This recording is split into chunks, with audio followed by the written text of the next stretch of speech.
নমস্কাৰ মোৰ মৰমৰ ধনুৰাশিৰ ব্যক্তিসকল মই বৈদিক জ্যোতিষাচাৰ্য নিপজ্যোতি শৰ্মাই আপোনালোক সকলোকে আপোনালোকৰ মৰমৰ চেনেল লজিকেল এষ্ট্ৰো একাডেমীলৈ হাৰ্দিক স্বাগতম জনালো লগতে আপোনালোকক এইটো আশ্বাস জনালো যে এইটো ৰাশিফল চোৱাৰ পিছত আপোনালোকে 2026 চনৰ বেলেগ ৰাশিফল চাই সময় নষ্ট কৰাৰ কোনো প্ৰয়োজন নাই ইয়াৰ কাৰণ হল মোৰ ৰাশিফল সম্পূৰ্ণ বৈদিক পৰাশৰী জ্যোতিষৰ আধাৰত মই প্ৰস্তুত কৰোঁ আজিৰ ৰাশিফলত ষ্টুডেন্ট সকলৰ কথা কম যিসকল প্ৰেমিক প্ৰেমিকা তেওঁলোকৰ কথা কম যিসকল চৰকাৰী চাকৰিৰ বাবে পঢ়ি আছে কষ্ট কৰি আছে HSLC এক্সাম দিব তেওঁলোকৰ কথাও কম পতিৰ মাজত কেনে থাকিব ৰোগ বেমাৰ আদি কেনে থাকিব 2026 চনত পজিটিভ কি হ'ব নেগেটিভ কি হ'ব আৰু মোস্ট ইম্পৰ্টেন্ট কোৱেশ্চন যে ইমান দিনে যি কামৰ বাবে আপুনি কষ্ট কৰি আছে সেইটো পাবনে 2026 বৰ্ষত গতিকে এই সকলো জানিবলৈ ভিডিওটো সম্পূৰ্ণকৈ চাব আৰু কমেন্টত হৰ হৰ মহাদেৱ বুলি কমেন্ট কৰি দিবলৈ একেবাৰে নাপাহৰিব এতিয়া আগবাঢ়ো আমি 2026 বৰ্ষৰ ৰাশিফললৈ বহুত ডিটেইলছত কম ভালকৈ বুজি ল'ব ধনু ৰাশি আপোনালোকৰ ধনু ৰাশিৰ স্বামী হ'ল বৃহস্পতি আপোনালোকৰ প্ৰথম ঘৰত আছে সূৰ্য মংগল আৰু শুক্ৰ ৰাহু আছে তৃতীয় ঘৰত চতুৰ্থ ঘৰত আছে শনি কেতু আছে নৱম ঘৰত আৰু বৃহস্পতি আছে আপোনালোকৰ সপ্তম ঘৰত সূৰ্য আপোনাৰ ভাগ্যৰ স্বামী আৰু 2026 হৈছে সূৰ্যৰ বৰ্ষ গতিকে 2026 বৰ্ষত যদি আপুনি ষ্টুডেন্ট যদি আপুনি বছৰ ধৰি কিবা এক্সামৰ কাৰণে পঢ়ি আছে বা আপুনি 2026 চনত HSLC এক্সাম HS এক্সাম দিব তেওঁলোকৰ বাবে যদি কওঁ যদি তুমি কষ্ট কৰি আছা এই বৰ্ষটোত নিশ্চয়কৈ সফলতা পাবা কিন্তু পঢ়িবতো তুমি লাগিবই নিজৰ কৰ্মটো কৰিব লাগিবই যিসকলে নিজৰ কষ্ট কৰি আছে তেওঁলোকে নিশ্চয় এই বৰ্ষত সফলতা পাবই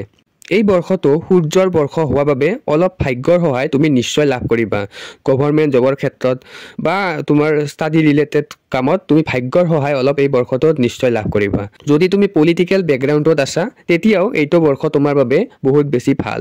বিশেষকৈ 14 এপ্ৰিলৰ পৰা মেৰ ভিতৰত যদি আপোনাৰ কিবা গভৰ্ণমেণ্ট এক্সাম পৰি যায় তেতিয়া আপোনাৰ বাবে বহুত বেছি ভাল হ'ব তাৰ পিছত সূৰ্য আহি যাব 6 নম্বৰ ঘৰত আহিব যাৰ ফলত আপোনালোকৰ ৰোগ ব্যাধি আদি শত্ৰু আদিৰ পৰা বিজয় হ'ব আপোনালোকৰ এইটো বহুত বেছি ভাল হ'ব আপোনাৰ বাবে 2026 বৰ্ষত এতিয়া যদি আপোনালোকৰ স্বাস্থ্যৰ কথা আমি ক'বলৈ যাওঁ হেলথ কেনেকুৱা থাকিব 2026 বৰ্ষত চাওক ৰাশিৰ স্বামী বৃহস্পতি আছে আপোনালোকৰ সপ্তম ঘৰত আৰু 2 জুনলৈকে তাতে থাকিব শনিয়ে আপোনালোকৰ প্ৰথম ঘৰক চাই আছে যদি আপোনাৰ জন্মকুণ্ডলীত শনি বেয়া পজিশনত আছে তেতিয়া 2026 বৰ্ষত হাড়ৰ বিষ গাৰ বিষ আদি সমস্যাৰ সন্মুখীন আপুনি নিশ্চয় হ'বই কিয়নো শনিয়ে আপোনাক চাই থাকিব আপোনাৰ প্ৰথম ঘৰক কিন্তু বৃহস্পতি আপোনাৰ বহুত ষ্ট্ৰং 2026 বৰ্ষত কেতিয়াবা এনে হয় যে বেমাৰ হলে বহু দিন হৈ থাকে ঠিক হ'বলৈ বহুত দিন লাগে তেনে কৰে কিন্তু 2026 বৰ্ষত আপোনাৰ এনে হ'ব যে যিকোনো বেমাৰ হলে বহুত সোনকালে আপুনি নিৰোগী হৈ উঠিবলৈ সক্ষম হ'ব বেমাৰ হলেও কম সময়তে আপুনি ৰিকভাৰ হ'ব পাৰিব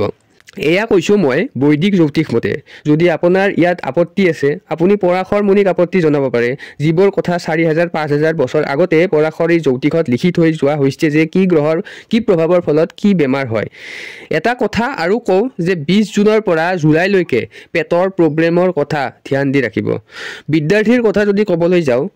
বিদ্যাৰ্থীসকলৰ বাবে ভাল মই আগতে কৈছো যেহেতু এইটো সূৰ্যৰ বৰ্ষ গতিকে বিদ্যাৰ্থীসকলৰ বহুত বেছি এইটো বৰ্ষত ভালেই হ'ব ভাগ্যৰ সহায় তেওঁলোকে লাভ কৰিবই HSLC পৰীক্ষা দি থকা বা দিব লগা ষ্টুডেন্ট সকলে বেছি চিন্তা কৰিব নালাগে নিজৰ কৰ্ম কৰি যোৱা তোমালোকে ভাগ্যৰ সহায় তোমালোকে 2026 বৰ্ষত নিশ্চয় লাভ কৰিবা এতিয়া প্ৰেমৰ কথা যদি কওঁ পঞ্চম ঘৰটো হয় প্ৰেমৰ ঘৰ ৰাহুই পঞ্চম ঘৰটো আপোনালোকৰ চাই নাই শনিও পঞ্চম ঘৰটো আপোনালোকৰ চাই নাই গতিকে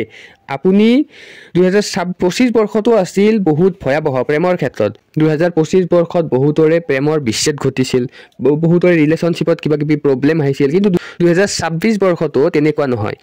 2026 বৰ্ষটো প্ৰেমৰ বাবে বহুত বেছি ভাল হ'বলৈ গৈ আছে আপোনাৰ ৰাশিৰ ক্ষেত্ৰত ধনু ৰাশিৰ ক্ষেত্ৰত আৰু যদি আমি বিবাহিত সকলৰ কথা ক'বলৈ যাওঁ তেতিয়া হলে বিবাহিত সকলৰ ক্ষেত্ৰতো 2026 বৰ্ষটো ধনু ৰাশিৰ বাবে বহুত বেছি এটা ভাল সৰু সুৰা কাজিয়া পেচাৰ নিশ্চয় থাকিব আপোনালোকৰ জীৱনত কিন্তু বৰ বেছি এটা ডাঙৰ প্ৰব্লেম 2026 বৰ্ষত আপোনালোকে দেখিবলৈ নাপায় এতিয়া মোস্ট ইম্পৰ্টেন্ট কোৱেশ্চন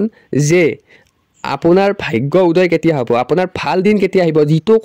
কামৰ বাবে কষ্ট কৰি আছে ইমান দিন বছৰ জুৰি কিবা এটা কামত লাগি আছে সেইটো পাবনে আপুনি 2026 বৰ্ষত তো চাব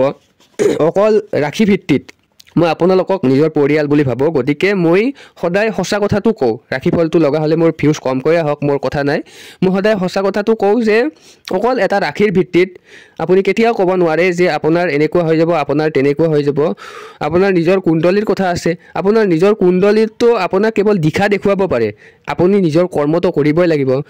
এইটো সম্পূৰ্ণ কুণ্ডলীৰ ওপৰত নিৰ্ভৰ কৰে। যদি আপোনাৰ আজিৰ দিনত এটা পজিটিভ মহাদশা চলি আছে আৰু সেই পজিটিভ মহাদশাত আপুনি যদি এটা পজিটিভ কৰ্ম হাতত লয়, নিশ্চয় আপুনি সফলতা পাব। কিন্তু এটা নিগেটিভ মহাদশাত আপুনি যিমান কাম নকৰিলেও কেতিয়াবা সফলতা নাপায়। গতিকে এইটো আপুনি ওচৰতে থকা কোনোবা ভাল এষ্ট্ৰলজাৰ, যি জনা বুজা এষ্ট্ৰলজাৰ, তাৰ লগত কনচাল্টেশ্যন কৰি আপোনালোকে চাই ল'ব পাৰে বা মোৰ লগতো যোগাযোগ কৰিব পাৰে স্ক্ৰীনত দিয়া নম্বৰটোত। এতিয়া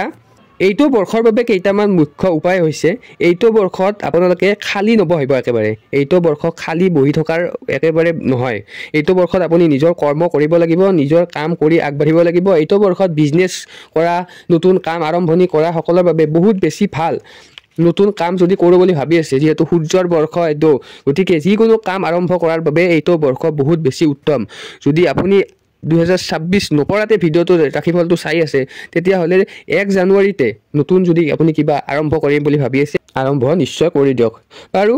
আজিলৈ এইখিনি আছিল। মোৰ কামেই এইটো যে আপোনালোকক প্ৰকৃত বৈদিক এষ্ট্ৰলজিৰ জৰিয়তে গাইডেন্স দিয়া, আৰু আপোনালোকে ক'ৰ পৰা ভিডিঅ'টো চাই আছে নিশ্চয়কৈ জনাব, আৰু আগলৈ এনেধৰণৰ ভিডিঅ' পাই থাকিবলৈ চেনেলটো ছাবস্ক্ৰাইব কৰিব।